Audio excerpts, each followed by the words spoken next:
আজকের এই নবযাত্রা তাদের আগামী দিনের জন্য শুভ হোক।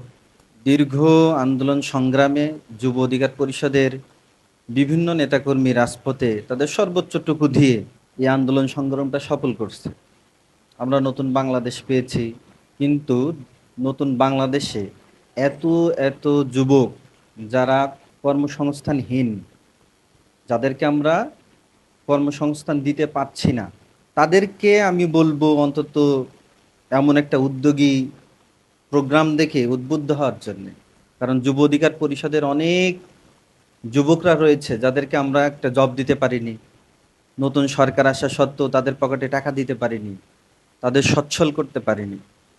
তারা যে আন্দোলন সংগ্রাম ত্যাগ রক্ত ঝরিয়েছে, তার বিনিময়ে আমরা কিছুই দিতে পারিনি।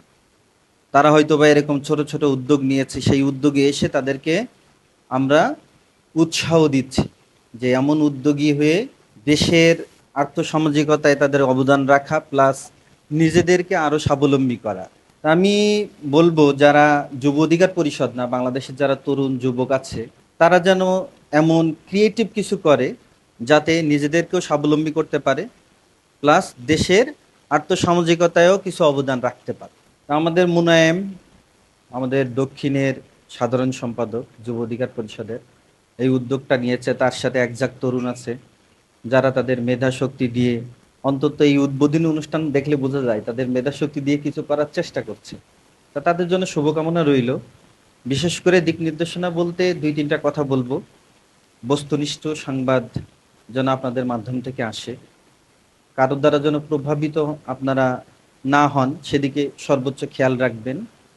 আর সত্য ও বস্তুনিষ্ঠ এই সংবাদ যেন আপনাদের মাঝ থেকে আমরা পাই, দেশবাসী পায়, সেদিকে সর্বোচ্চ খেয়াল রাখবেন। আপনাদের জন্য শুভকামনা রইল।